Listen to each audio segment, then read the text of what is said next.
नमस्कार दोस्तों, मैं आपका अपने चैनल एचवीएस स्टडीज़ में स्वागत करता हूं। इस वीडियो में आपके लिए एसएससी सीजीएल एग्ज़ाम के लिए मोस्ट इम्पॉर्टेंट क्वेश्चंस लेकर आ गया हूं, जो कि आपके आने वाले एग्ज़ाम के लिए मोस्ट इम्पॉर्टेंट है, मोस्ट एक्सपेक्टेड है। अगर आप इस चैनल पर पहली बार आए हो तो आपसे अनुरोध है, चैनल को सब्सक्राइब कर लीजिएगा। वीडियो अच्छी लगे तो वीडियो लाइक करके ज़रूर जाइएगा। चलिए स्टार्ट करते हैं। पहला क्वेश्चन, जितना भी आपका स्कोर बनता है उसको टाइप ज़रूर कर दीजिएगा, जिससे कि मोटिवेशन हमको मिलता है कि आप लोग इसमें पार्टिसिपेट कर रहे हैं। पहले क्वेश्चन की बात करें, Koyna hydro electrical power is located in which state. तो कोयना नाम का जो हाइड्रो इलेक्ट्रिकल पावर प्लांट है वो कहाँ पर लोकेटेड है? तो आंसर इसका हो जाएगा, आप सोच लीजिए, महाराष्ट्र इसका आंसर सही है। कोयना के अलावा जो हाइड्रो इलेक्ट्रिकल पावर प्लांट्स हैं उनके बारे में बात कर लेते हैं। जैसे भाखड़ा नागल जो बांध है, जो परियोजना है, जो पावर प्लांट है, वो कहाँ पर है? तो वो सतलुज नदी के ऊपर है, सतलुज रिवर के ऊपर है। और वो एरिया कवर करता है, मतलब किस किस एरिया को बेनिफिट देता है? तो पंजाब, हरियाणा, हिमाचल प्रदेश और राजस्थान को बेनिफिट देता है। अगर हीराकुंड की बात की जाए तो उड़ीसा को बेनिफिट देता है।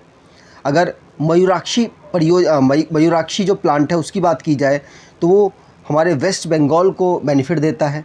राणा प्रताप सागर जो प्लांट है वो राजस्थान को बेनिफिट देता है। जवाहर सागर जो प्लांट है वो राजस्थान को बेनिफिट देता है। सरहिंद जो प्लांट है वो हरियाणा को बेनिफिट देता है। अगर आप महाराष्ट्र के जानना चाहें तो महाराष्ट्र का आपने जायकावाड़ी सुना होगा। जायकावाड़ी जो प्लांट है वो महाराष्ट्र को बेनिफिट देता है। भीमा प्लांट महाराष्ट्र को बेनिफिट देता है। और कोयना की तो हमने बात कर ली महाराष्ट्र के बारे में। और अगर आप जानना चाहें तो नागपुर का जो प्लांट है, नागपुर शक्ति ग्रह प्लांट है, वो महाराष्ट्र को बेनिफिट देता है। ठीक है। काकड़ा पार आप जानते होंगे गुजरात का है।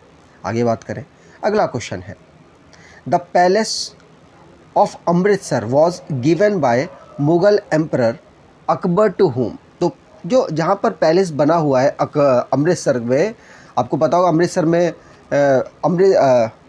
गोल्डन टेम्पल बना हुआ है, उसके लिए जो ज़मीन है वो किसके द्वारा दी गई? तो आपको बता दूं, वो जो गोल्डन टेम्पल के लिए ज़मीन, मतलब अमृतसर की जो ज़मीन है वो अकबर के द्वारा दी गई। किसको?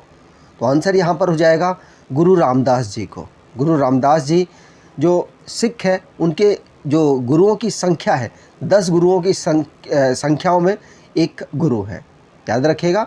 अकबर ने कहीं ना कहीं जो गुरु थे उन पर काफ़ी ज़्यादा मतलब दोस्ताना व्यवहार रखा। लेकिन उसके बाद जहांगीर ने, आपको मालूम होगा कि जहांगीर नाम का जो अगला राजा आया अकबर के बाद, उसने गुरु अर्जन देव को मरवा दिया था।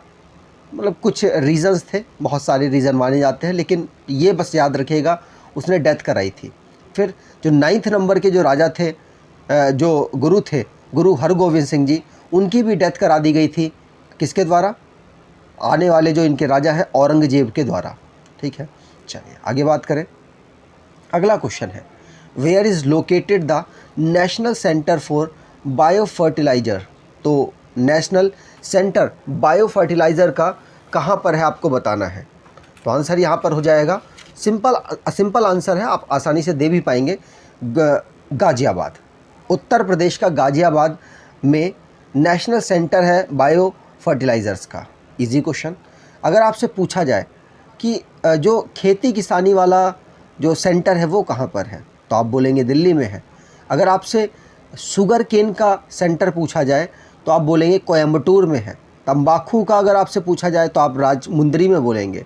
अगर आपसे शुगर का पूछा जाए, शुगर केन का तो है कोयम्बटूर में, लेकिन अगर शुगर का सिर्फ पूछा जाए तो कानपुर आप बोलेंगे। डेयरी का अगर आपसे पूछा जाए तो करनाल बोलेंगे। अगर आपसे मतलब जो मेडिसिन्स है उसका पूछा जाए तो आप लखनऊ बोलेंगे। समझ रहे हैं? इस तरीके से आपको याद होना चाहिए। पेट्रोलियम का पूछा जाए तो देहरादून है। अगर भाभा परमाणु जो रिसर्च सेंटर है वो ट्रॉम्बे में है। याद रखना है, ये सारे क्वेश्चंस आपको इंपॉर्टेंट बताए जा रहे हैं। नारियल का कहाँ पर? केरल, है ना।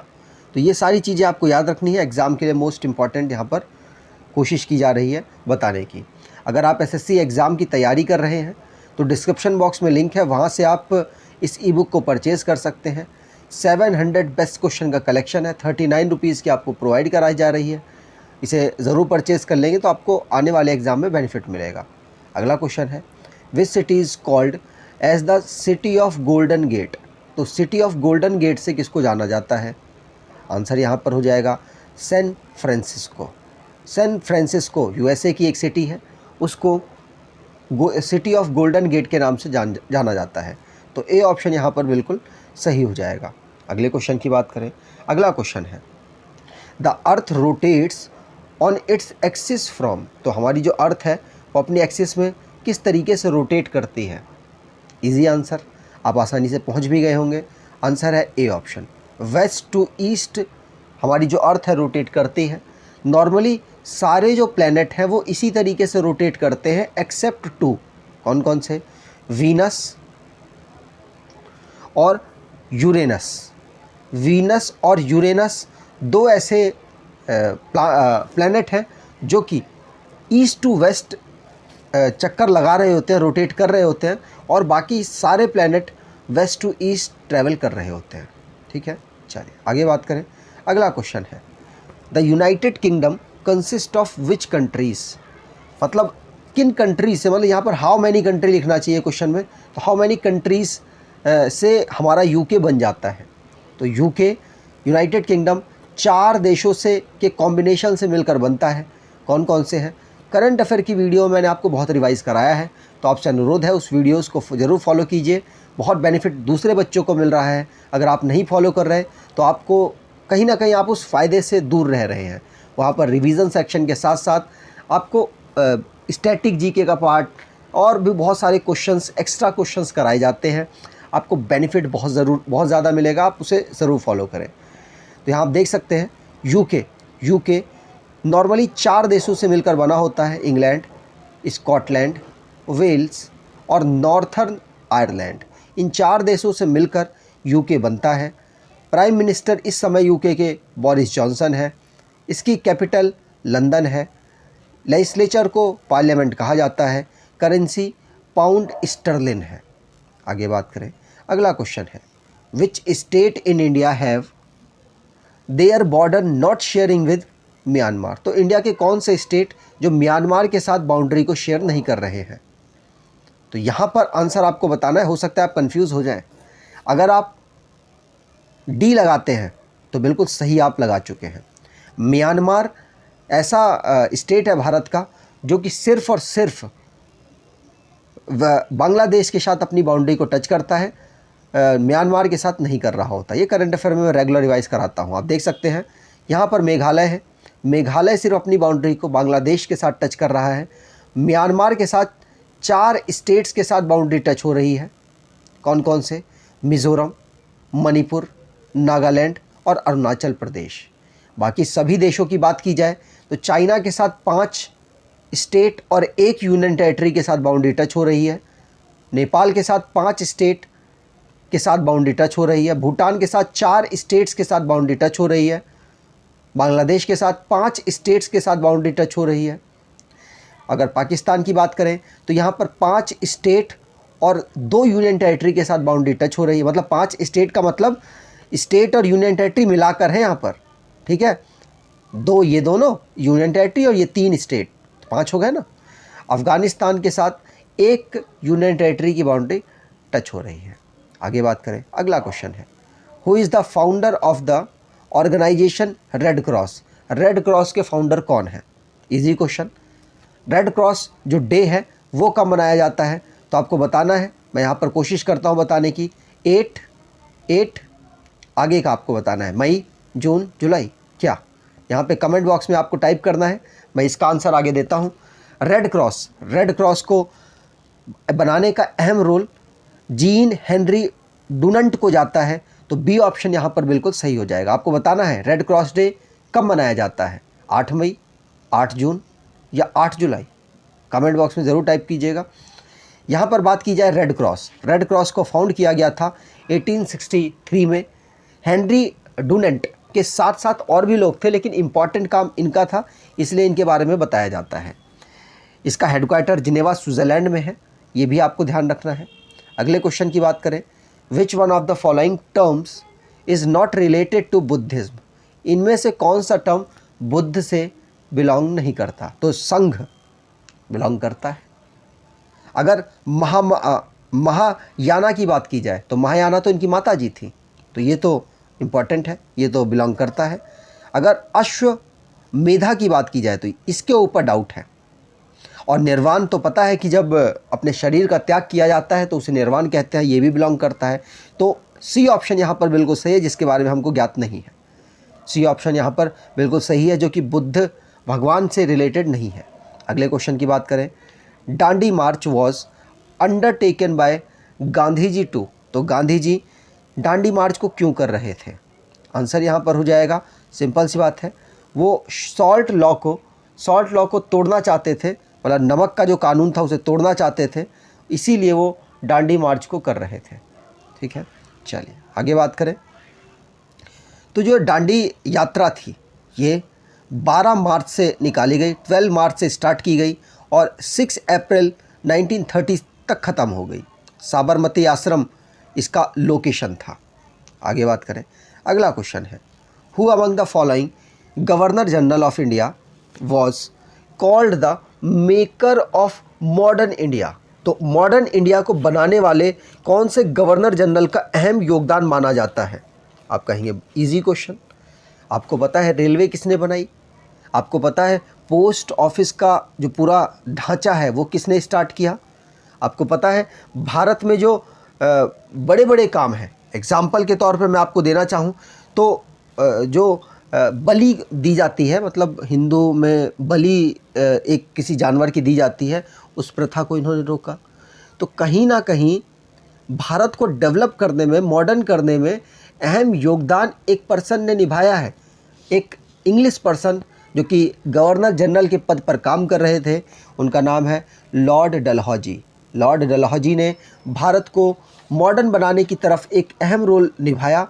इनके बहुत सारे काम गलत भी थे, लेकिन बहुत सारे काम इन्होंने सही किए जो अभी तक चल रहे हैं। आपको बता दूं, इनका जो डॉक्ट्राइन ऑफ लैप्स था बहुत ज़्यादा चर्चित रहा। मतलब ऐसी नीति, मतलब हड़प की नीति। हड़प की नीति का मतलब जिसके पास उत्तराधिकारी नहीं है उसके राज्य को हड़प लेते थे ये लोग। तो ये नीति इनकी ख़राब थी माना जाता है। और साथ साथ इन्होंने भारत में रेलवे, भारत में पोस्ट ऑफिस और भारत में इन्होंने जो बलि है इसको रोक लगाने की कोशिश की। इन्होंने ही भारत की जो कैपिटल है, गर्मी की कैपिटल, मतलब समर की कैपिटल को शिमला शिफ्ट किया था। ये भी आपको ध्यान रखना है, एग्ज़ाम में कई बार क्वेश्चन बना है। अगले क्वेश्चन की बात की जाए, अगला क्वेश्चन है, एमनेस्टी इंटरनेशनल एमनेस्टी इंटरनेशनल का कार्य क्या है? तो इसका कार्य ह्यूमन राइट ग्रुप की तरीके से कार्य करता है। ए ऑप्शन यहाँ पर बिल्कुल सही हो जाएगा। याद रखिएगा, एमनेस्टी इंटरनेशनल का हेडक्वार्टर लंदन में है और इसको फाउंड किया गया था 1961 में। फाउंडर थे पीटर बेनेंसन और एरिक बेकर। आगे बात करें, अगला क्वेश्चन है, which one of the following dynasties was ruling at the time of Alexander इन्वेशन। तो जब अलेक्जेंडर ने इन्वेशन किया था तो उस समय पर कौन सी डायनेस्टी रूल कर रही थी? तो आंसर यहाँ पर हो जाएगा, उस समय पर नंद डायनेस्टी रूल कर रही थी। तो ए ऑप्शन यहाँ पर बिल्कुल सही हो जाएगा। आगे बात करें, नंद डायनेस्टी को स्थापित किसने किया था? बता पाएंगे? बिल्कुल, अगर आप नंद डायनेस्टी को स्थापित, मतलब कौन फाउंडर थे वो बता पाएँ तो कमेंट बॉक्स आपके लिए खुला हुआ है, कोशिश कीजिए बताने की, सर्च मार के बताइए। लेकिन इससे बेनिफिट क्या होगा? इससे बेनिफिट ये होगा कि आपको, चाहे बेशक आप सर्च मार के कर रहे हैं, लेकिन आपको पता चल जाएगा कि कैसे, मतलब इसकी स्थापना किसने की थी। लास्ट में आपको इसका आंसर बताने की कोशिश करूँगा। अभी टाइप कर दीजिए, जिससे आपको थोड़ा सा मतलब रिसर्च करने में तकलीफ़ करेंगे तो यकीन मानिए बहुत मतलब बेहतर रिज़ल्ट मिलेगा। तकलीफ़ के बाद ही बेहतर रिज़ल्ट मिलता है। Which one of the following can be used as potential substrate for the generation of biogas?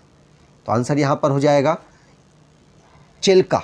जो कि चिल्का लेक है कहाँ पर, तो चिल्का की बात की जाए तो ये उड़ीसा पे पड़ता है। उड़ीसा में ही सबसे ज़्यादा जो बायोगैस, मतलब इसके पानी में काफ़ी ज़्यादा बायोगैस मिलता है। कहा जाता है सबसे खारे पानी की भारत की सबसे बड़ी झील है। याद रखिएगा, ये क्वेश्चन बनता है, उड़ीसा में लोकेटेड है। अच्छा, जो डल झील है वो कहाँ पर है, तो वो जम्मू कश्मीर में है। अगर आपसे सांभर झील की बात की जाए तो वो कहाँ पर है, तो सांभर झील राजस्थान में है। तो इस तरीके से क्वेश्चन बन सकते हैं, आपको ध्यान रखना है। अगले क्वेश्चन की बात करें तो अगला क्वेश्चन है the source of iron ore for Bhilai steel is. तो सोर्स ऑफ आयरन जो ओर है भिलाई स्टील का, वो कहाँ पर है। इजी क्वेश्चन, शायद इजी क्वेश्चन है, आप आसानी से इसमें पहुँच जाएंगे। जो भिलाई है वो कहाँ पर है, वो कोरबा में इसका सोर्स मिलता है। तो बी ऑप्शन यहाँ पर बिल्कुल सही हो जाएंगे। ठीक है, अब मुझे लगता है कि आपको ये क्वेश्चन अच्छे लगे होंगे। अगर अच्छे लगे हैं तो लाइक करके बताइएगा कि हमें ये क्वेश्चन अच्छे लगे हैं कि नहीं लगे। आपको लाइक ऑलमोस्ट, अगर आप देखते हैं वीडियो आपको अच्छी लगती है तो लाइक करके ज़रूर जाया कीजिए, जिससे हमें बेनिफिट मिले, हमें थोड़ा प्रोत्साहन मिले, जिससे कि हम थोड़ा सा आपको और बेहतर काम करके दिखा सकें, और बेहतर क्वेश्चंस का कलेक्शन ला सकें, आपको आने वाले जो वीडियोस हैं उससे बेनिफिट मिल सके। अगर आपको ये वीडियो अच्छी लगी है तो लाइक शेयर ज़रूर कर दीजिएगा। धन्यवाद।